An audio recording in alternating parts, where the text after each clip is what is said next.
The opening ceremonies haven't yet begun for the Olympics. They will start on Friday, but because so many teams have to play each other for soccer, things got started early. And after trailing 2-0 in the 14th minute, Team USA rallies and they beat France 4-2. Alex Morgan, in her first Olympics, who's 23 years old, has a pair of goals. And Abby Wambach added to that goal tally, as did Carly Lloyd. And I do believe that we have Abby Wambach, their forward, on the phone as we speak, who's in Glasgow, because that's who they'll be playing in the second game. Abby, good morning and congratulations. How are the spoils of victory so far in London?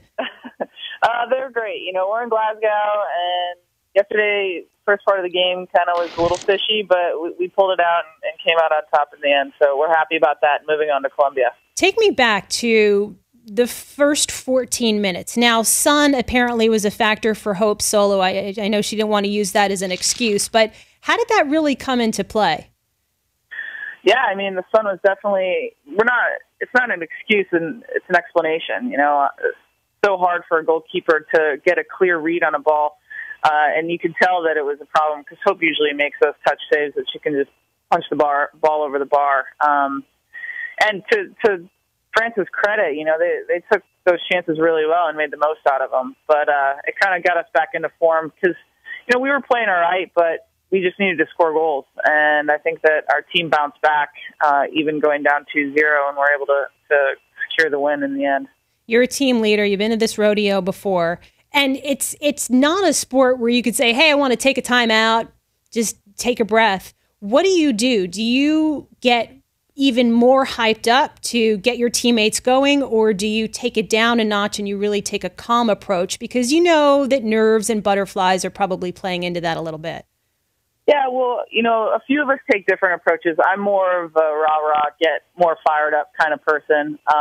But the truth is, after they scored the second goal, we got together as a team, and we talked, and we said, look, we just need to get one goal back at a time. And you know, as soon as we got that first goal, the momentum shifted in our favor, and we were able to get the equalizing goal before halftime. And that was one of the biggest concerns, is if you go into halftime equalized, and the game is anybody's to take. You know, I for myself, I like to get a little bit more fired up. So I'm screaming, being maybe a little bit more obnoxious than normal, but my teammates kind of expect that from me, so it was all good. Abby Wambach's goal against France was the 139th international score of your career. You're now second all-time in the world, only to Mia Hamm. When you think about what Mia has accomplished and how you are closing in on that goal by goal, what goes through your mind? Well, I mean, the truth is, the later you get in your career, especially if you've had a successful one, you know, these kind of records creep into the picture, but the older you get, the less it becomes about specific goals. It becomes more about championships. And, you know, I know if I'm scoring goals, I'm helping my team to win. And I know people might think that that's the democratic way and the nice way of saying things, and humble. But the truth is that's how I really feel.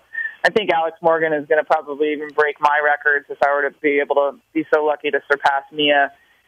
She scores goals at a ridiculous rate right now, and she's going to be one of the most important factors of us getting a chance to be on that top podium at the end of London. What makes her so special?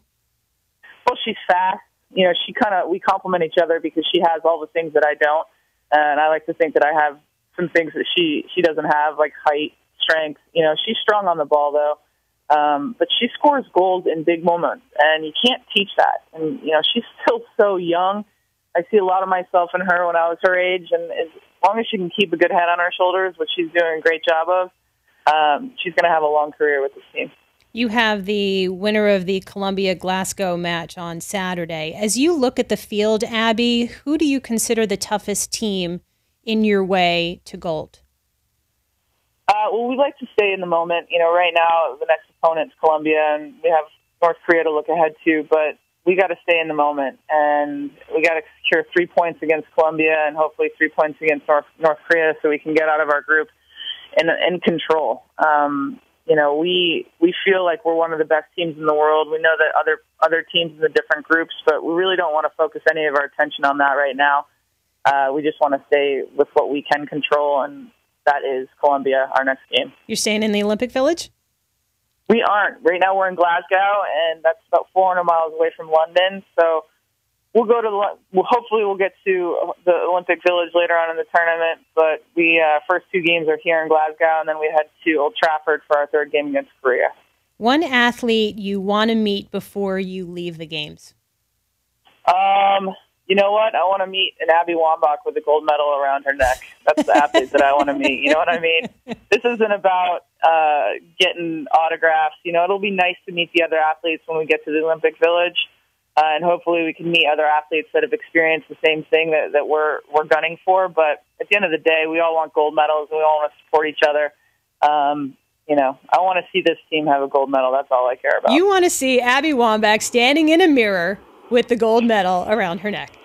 Yeah, if that were to happen, that gold medal's not coming off my neck for maybe like 6 months. Who knows? I hear you. It's a business trip for you. Abby, I had a chance to meet you at the ESPNW Summit earlier this year. It was great to meet you. You're such a great champion for the sport and for women athletes everywhere. And I say that from my bottom of my heart because I am one too. So thank you so much for coming on. Good luck against Colombia and Glasgow on Saturday, and go USA. Thanks a lot, Bonnie. Take care. All right, see you, Abby.